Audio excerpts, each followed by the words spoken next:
রাজনীতির খাতায় নাম লেখালেন সামাজিক যোগাযোগ মাধ্যমে স্বাস্থ্য বিষয়ক নানা পরামর্শ দানকারী কন্টেন্ট ক্রিয়েটর ডক্টর তাসনিম জারা।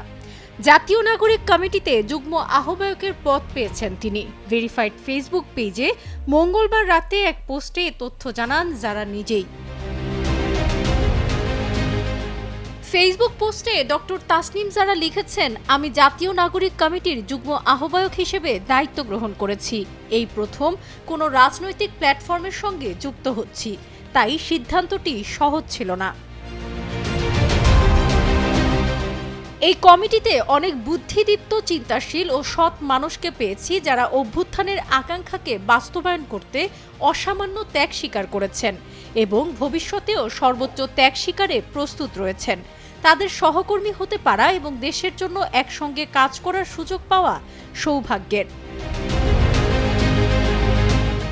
তাসনিম জারা আরও লিখেছেন, জানি না কতটা সফল হতে পারবো আমরা, কারণ ন্যায় বিচার প্রতিষ্ঠা, সব নাগরিকের মর্যাদা নিশ্চিত এবং পারস্পরিক শ্রদ্ধাশীল রাজনৈতিক সংস্কৃতি গড়ে তোলা দীর্ঘমেয়াদী প্রচেষ্টা, শ্রম ও ত্যাগের ব্যাপার। তবে পরিবর্তন আনতে সততা ও নিষ্ঠার সঙ্গে কাজ করে যাব আমরা। পোস্টের শেষের দিকে যারা লিখেছেন, আমার জন্য কোনো পরামর্শ থাকলে দয়া করে জানাবেন, ভুল করলে তা ধরিয়ে দেবেন, আর ভালো কিছু করলে উৎসাহ ও সমর্থন দিয়ে পাশে থাকবেন আশা করি। আগের দিন সোমবার নাসির উদ্দিন পাটোয়ারীকে আহ্বায়ক এবং আক্তার হোসেনকে সদস্য সচিব করে জাতীয় নাগরিক কমিটি পুনর্গঠন করা হয়। কমিটিতে যুগ্ম আহ্বায়ক পদে রাখা হয়েছে লন্ডন প্রবাসী ডক্টর তাসনিম জারাকে। এদিকে তার রাজনীতিতে আসা নিয়ে ব্যাপক তোলপাড় হচ্ছে নেট দুনিয়ায়। অনেকে বলছেন, আপনার রাজনীতিতে না আসাই ভালো মনে করি। জবাবে তাসনিম জারা বলেন, দেশের সকলের সুচিকিৎসার অধিকার নিশ্চিত করতে রাজনৈতিক সিদ্ধান্তের বিকল্প নেই।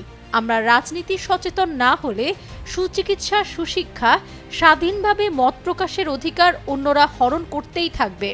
ডক্টর তাসনিম জারা বাংলাদেশের শীর্ষ মেডিকেল শিক্ষা প্রতিষ্ঠান ঢাকা মেডিকেল কলেজ থেকে MBBS ডিগ্রি সম্পন্ন করেন। পরবর্তীতে উচ্চতর পড়াশোনা করতে অক্সফোর্ড বিশ্ববিদ্যালয়ে যান এবং সেখান থেকে সর্বোচ্চ ফলাফল অর্জন করে ডিগ্রি সম্পন্ন করেন।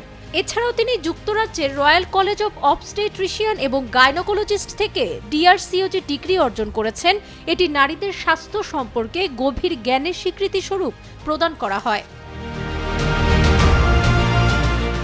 ভ্যাকসিন নিয়ে সচেতনতায় অসামান্য অবদান রাখায় যুক্তরাজ্য সরকার ডক্টর তাসনিম জারাকে ভ্যাকসিন লুমিনারি নামক বিশেষ সম্মাননা প্রদান করেন। তার কাজ নিয়ে BBC, টাইমস, স্কাই নিউজ, হুয়াহু ও দ্য ফাইন্যান্সিয়াল টাইমসের মতো আন্তর্জাতিক মিডিয়া সংবাদ প্রচার করেন। তিনি 2024 সালে বিশ্ব স্বাস্থ্য সংস্থার ফাইডি হিসেবে স্বীকৃতি লাভ করেন। সাবরিনা কাজী, কালের কণ্ঠ।